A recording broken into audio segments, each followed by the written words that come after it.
दोस्तों दो तस्वीरें हैं, ये दो तस्वीरें जम्मू कश्मीर की सियासत में, इस दोनों तस्वीरों ने एक हलचल मचा रखी है। दो तस्वीरें, दो नेता, एक का नाम आगा रुहुल्लाह मेहदी जबकि दूसरे का नाम उमर अब्दुल्ला।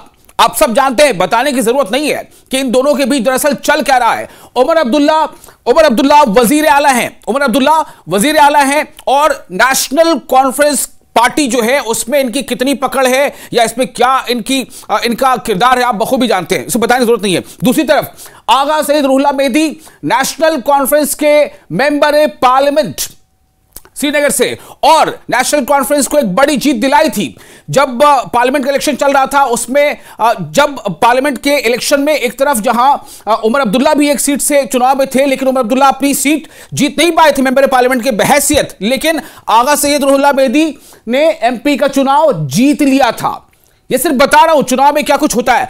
अभी चर्चा क्यों हो रही है? अभी चर्चा इसलिए हो रही है कि आगा सैयद रुहुल्लाह मेहदी बडगाम में जो बाई इलेक्शन है जहां नेशनल कॉन्फ्रेंस की इज्जत दांव पे लगी है, बिल्कुल नेशनल कॉन्फ्रेंस की इज्जत दांव पर लगी है, पार्टी की साख दांव पर लगी है, इसलिए चूंकि वो सीट पर बाई इलेक्शन हो रहा है और उस सीट पर जीत किसी और ने नहीं बल्कि खुद उमर अब्दुल्ला ने जीत हासिल की थी। उमर अब्दुल्ला ने बडगाम का असेंबली इलेक्शन जीता था 2024 में और अब वहां पर ज़िम्नी इंतखाब हो रहे हैं। ज़िम्नी इंतखाब में उमर अब्दुल्ला खुद पहुंचे हैं। ये तस्वीर जो आप देख रहे हैं ना, ये उमर अब्दुल्ला वहां पहुंचे थे तशहीर के लिए। आप सोचिए उमर अब्दुल्ला को तशहीर के लिए जाना पड़ रहा है, कोई बुरी बात नहीं है, जाते हैं। पीएम भी वजीर आजम भी करते हैं इलेक्शन की कैंपेनिंग, असेंबली इलेक्शन में भी करते हैं। तो लेकिन सवाल यहां पर यह है कि उमर अब्दुल्ला ने एक ये कह लें कि जो टसल चल रहा है दोनों में, उमर अब्दुल्ला और आगा सईद रुहुल्लाह मेहदी में, इन दोनों में जो टसल चल रहा है, इस टसल के बाद अब उमर अब्दुल्ला ने सीधे तौर पर मेहदी साहब को एक इंतबाह दे दिया है। इंतबाह मतलब चेतावनी, चैलेंज या यूं कह लें कि धमकी।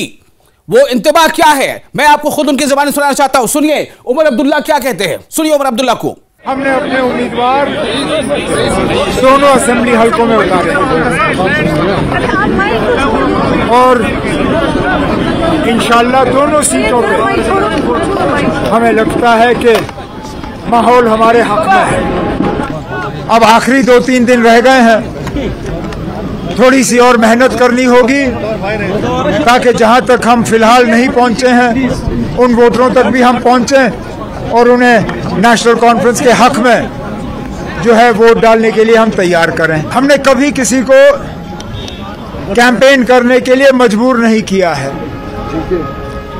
जो अपनी मर्जी से आके कैंपेन करना चाहता है वो करते हैं, जो नहीं करना चाहते वो नहीं करेंगे। ठीक है ना। अब मैंने कभी किसी को कैंपेन करने के लिए मजबूर नहीं किया है, लेकिन आगे जाके जब हमारी कामयाबी होगी तो जिन लोगों ने इस कामयाबी में हमारा साथ नहीं दिया वो फिर हमारी खुशी में भी शामिल नहीं हो सकेंगे। मीटर लगाना ना लगाना वो लोग अपना फैसला करें, लेकिन जैसे मैं लगातार कहता रहा, हमने लोगों के साथ एक बहुत बड़ा वादा किया है कि जो लोग 200 यूनिट से कम बिजली इस्तेमाल करेंगे उनकी बिजली मुफ्त होगी बिना मीटर लगाए। इस वादे को हम पूरा नहीं कर पाएंगे। आप अगर इस बहुत बड़े फैसले में शामिल नहीं होना चाहते हो मत लगाइए। सुना आपने, ये तो कुछ वादे हैं, कुछ मुद्दे हैं, मीटर, 200 यूनिट बिजली फ्री होना, वो ये क्या कह रहे हैं आप समझ के। मैं इन दो तस्वीरों की बात कर रहा हूं। आज क्यों उमर अब्दुल्ला को यह कहना पड़ गया कि मैंने किसी को कैंपेन के लिए मजबूर नहीं किया या मैंने किसी को इलेक्शन कैंपेन या इलेक्शन चुनावी तशहीर के लिए कहा नहीं। जो करना चाहते हैं करें, जो ना करना चाहते हैं ना करें। नाम नहीं लिया, लेकिन आप जानते हैं कि ये जो किसके बारे में कहा जा रहा है। जो करना चाहते हैं करें, कौन, किसके बारे में बात हो रही है। जो ना करना चाहते हैं ना करें, किसके बारे में बात हो रही है। आगा सैयद रुहुल्लाह मेहदी के बारे में बात हो रही है, जो नेशनल कॉन्फ्रेंस के मेंबर पार्लियामेंट है। इसका मतलब क्या है कि उमर अब्दुल्ला की सीधी बातचीत में नहीं हो रही है आगा सैयद रुहुल्लाह मेहदी से। यह बहुत बड़ा सवाल है। और अगर यह बातचीत नहीं हो रही है और यह बात खुलकर आवाम के बीच पहुंच रही है तो आगे क्या नजर आ रहा है। यह खाई और चौड़ी होगी क्या? आगे आगा सैयद रुहुल्लाह मेहदी कोई बड़ा फैसला ले सकते हैं? क्या आगा सैयद रुहुल्लाह मेहदी नेशनल कॉन्फ्रेंस को अपने फैसले से चौंका सकते हैं? यह बहुत अहम है। लेकिन उससे बड़ी बात यह है कि उमर अब्दुल्ला ने यहां पर सीधे तौर पर कह दिया कि जो तशहीर करना चाहते हैं करें, जो तशहीर ना करना चाहते हैं ना करें, लेकिन हां, अगर हम जीत जाते हैं तो हमारी खुशी में भी वो शामिल नहीं होंगे। वो यानी आगा सैयद रुहुल्लाह मेहदी। ये कौन कह रहा है? उमर अब्दुल्ला, कि अगर हम जीत जाते हैं तो वो हमारी खुशी में शामिल नहीं होंगे। इसका मतलब आप समझ सकते हैं, इसका मतलब क्या है। बहरहाल ये जंग अभी जारी है, ये पूरी कशमकश जारी है बडगाम असेंबली इंतखाब के लिए। बडगाम असेंबली इंतखाब जो ज़िमनी इंतखाब है, वहां से नेशनल कॉन्फ्रेंस के जो उम्मीदवार हैं आगा सैयद महमूद साहब, उनके बारे में भी मैं आपको सुनाऊंगा कि वो क्या कहना चाहते हैं, वो क्या कह रहे हैं, कैसे वो लोगों से वोट की अपील कर रहे हैं। बात ये हो रही है कि अगर आगा सैयद रुहुल्लाह मेहदी ने इंतखाबी कैंपेन में हिस्सा नहीं लिया तो चूंकि उस हलके में, उस इलाके में एक बड़ी तादाद ऐसे लोगों की है जो हिमायती हैं आगा सैयद रुहुल्लाह मेहदी की, तो अगर ये खुद इलेक्शन कैंपेन में शामिल नहीं होंगे तो इसका असर चुनाव नतीजों पर पड़ सकता है। नेशनल कॉन्फ्रेंस को नतीजे भारी पड़ सकते हैं। फिलहाल आपको सुनाने जा रहे हैं जो नेशनल कॉन्फ्रेंस के ज़िमनी इंतखाब में बडगाम से उम्मीदवार हैं, उन्हें सुनिए वो क्या कहते हैं। सुनिए।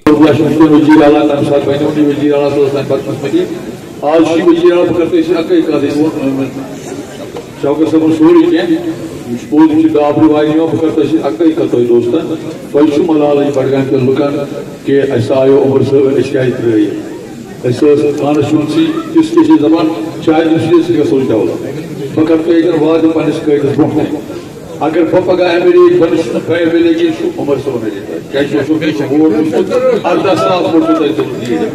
एमएलए आज उम्र से बड़गा में पास गो ये करी मेल तवक्का छो दावा छो ये बात सही है। बडगाम अंडर डेवलपमेंट कॉन्स्टिट्यूंशन, यहाँ पे पानी का इतना मसला है जो मैंने इतनी बार देखा है। यहाँ पे सारे गाँव में घूम के पूरा पूरी तवक्का है कि कहीं जिले कहीं शिकोर क्या सरकार ऐसे पूरी वोट से न पे सरकार न बड़ी सरकार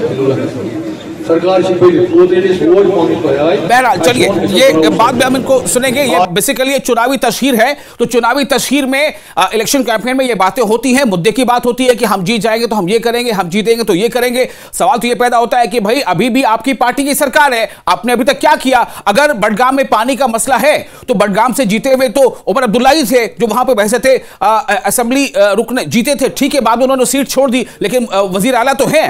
बहरहाल लेकिन अभी आपने एक बात ध्यान दी, अभी जब जो उम्मीदवार है आगा साहब इसके नेशनल कॉन्फ्रेंस के बडगाम ज़िमनी इंतखाब में, वो जब कह रहे थे तो तालियां बज रही थी।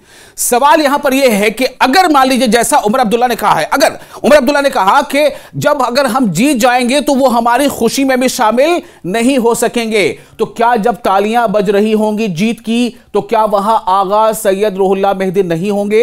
क्या जब बडगाम जीत का जश्न मनाया जा रहा होगा जैसा कि उमर अब्दुल्ला कह रहे हैं, तो क्या उस वक्त आगा सैयद रुहुल्लाह मेहदी नहीं होंगे? सवाल यह पैदा होता है कि अगर नहीं होंगे तो फिर कहां होंगे? यह बहुत बड़ा सवाल है, इसका जवाब आपको भी सोचना है कि अगर आगा सैयद रुहुल्लाह मेहदी नेशनल कॉन्फ्रेंस के पार्टी के इस चुनाव में शामिल नहीं हो रहे हैं वैसे थे कैंपेनर, तो फिर वो क्यों, क्या उनका अगला कदम होगा? अगर जैसा उमर अब्दुल्ला कह रहे हैं कि अगर कैंपेन करना है करें, ना करना ना करें, लेकिन अगर वो नहीं करते हैं तो हमारी पार्टी की जीत की खुशी में भी वो शामिल नहीं होंगे। अगर नहीं होंगे तो क्या करेंगे, कहां जाएंगे वो आगा सैयद रुहुल्लाह मेहदी? सवाल सबसे बड़ा ये है। दोस्तों दो तस्वीरें हैं, ये दो तस्वीरें जम्मू कश्मीर की सियासत में, इस दोनों तस्वीरों ने एक हलचल मचा रखी है। दो तस्वीरें, दो नेता, एक का नाम आगा रुहुल्लाह मेहदी जबकि दूसरे का नाम उमर अब्दुल्ला। आप सब जानते हैं, बताने की जरूरत नहीं है कि इन दोनों के बीच दरअसल चल क्या रहा है। उमर अब्दुल्ला वजीर आला हैं, उमर अब्दुल्ला वजीर आला हैं और नेशनल कॉन्फ्रेंस पार्टी जो है उसमें इनकी कितनी पकड़ है या इसमें क्या इनका किरदार है आप बखूबी जानते हैं, इसे बताने की जरूरत नहीं है। दूसरी तरफ आगा सैयद रुहुल्लाह मेहदी नेशनल कॉन्फ्रेंस के मेंबर पार्लियामेंट, श्रीनगर से और नेशनल कॉन्फ्रेंस को एक बड़ी जीत दिलाई थी। जब पार्लियामेंट का इलेक्शन चल रहा था उसमें जब पार्लियामेंट के इलेक्शन में एक तरफ जहां उमर अब्दुल्ला भी एक सीट से चुनाव में थे, लेकिन उमर अब्दुल्ला अपनी सीट जीत नहीं पाए थे मेंबर पार्लियामेंट के बहैसियत, लेकिन आगा सैयद रुहुल्लाह मेहदी ने एमपी का चुनाव जीत लिया था। ये सिर्फ बता रहा हूं चुनाव में क्या कुछ होता है। अभी चर्चा क्यों हो रही है? अभी चर्चा इसलिए हो रही है कि आगा सैयद रुहुल्लाह मेहदी बडगाम में जो बाई इलेक्शन है, जहां नेशनल कॉन्फ्रेंस की इज्जत दांव पे लगी है, बिल्कुल नेशनल कॉन्फ्रेंस की इज्जत दांव पर लगी है, पार्टी की साख दांव पर लगी है, इसलिए चूंकि वो सीट पर बाई इलेक्शन हो रहा है और उस सीट पर जीत किसी और ने नहीं बल्कि खुद उमर अब्दुल्ला ने जीत हासिल की थी। उमर अब्दुल्ला ने बडगाम का असेंबली इलेक्शन जीता था 2024 में और अब वहां पर ज़िम्नी इंतखाब हो रहे हैं। ज़िम्नी इंतखाब में उमर अब्दुल्ला खुद पहुंचे हैं। ये तस्वीर जो आप देख रहे हैं ना, ये उमर अब्दुल्ला वहां पहुंचे थे तशहीर के लिए। आप सोचिए उमर अब्दुल्ला को तशहीर के लिए जाना पड़ रहा है, कोई बुरी बात नहीं है, जाते हैं। पीएम भी वजीर आजम भी करते हैं इलेक्शन की कैंपेनिंग, असेंबली इलेक्शन में भी करते हैं। तो लेकिन सवाल यहां पर यह है कि उमर अब्दुल्ला ने एक ये कह लें कि जो टसल चल रहा है दोनों में, उमर अब्दुल्ला और आगा सैयद रुहुल्लाह मेहदी में, इन दोनों में जो टसल चल रहा है, इस टसल के बाद अब उमर अब्दुल्ला ने सीधे तौर पर मेहदी साहब को एक इंतबाह दे दिया है। इंतबाह मतलब चेतावनी, चैलेंज, या यूं कह लें कि धमकी। वो इंतबाह क्या है मैं आपको खुद उनकी ज़बानी सुनाना चाहता हूं। सुनिए उमर अब्दुल्ला क्या कहते हैं, सुनिए उमर अब्दुल्ला को। हमने अपने उम्मीदवार दोनों असेंबली हलकों में उतारे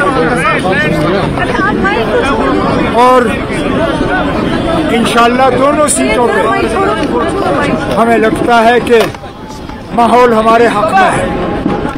अब आखिरी 2-3 दिन रह गए हैं, थोड़ी सी और मेहनत करनी होगी ताकि जहां तक हम फिलहाल नहीं पहुंचे हैं उन वोटरों तक भी हम पहुंचें और उन्हें नेशनल कॉन्फ्रेंस के हक में जो है वोट डालने के लिए हम तैयार करें। हमने कभी किसी को कैंपेन करने के लिए मजबूर नहीं किया है। जो अपनी मर्जी से आके कैंपेन करना चाहता है वो करते हैं, जो नहीं करना चाहते वो नहीं करेंगे। ठीक है ना। अब मैंने कभी किसी को कैंपेन करने के लिए मजबूर नहीं किया है, लेकिन आगे जाके जब हमारी कामयाबी होगी तो जिन लोगों ने इस कामयाबी में हमारा साथ नहीं दिया वो फिर हमारी खुशी में भी शामिल नहीं हो सकेंगे। मीटर लगाना ना लगाना वो लोग अपना फैसला करें, लेकिन जैसे मैं लगातार कहता रहा,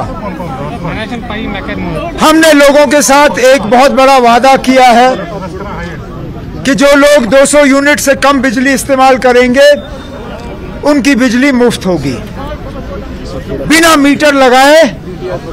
इस वादे को हम पूरा नहीं कर पाएंगे। आप अगर इस बहुत बड़े फैसले में शामिल नहीं होना चाहते हो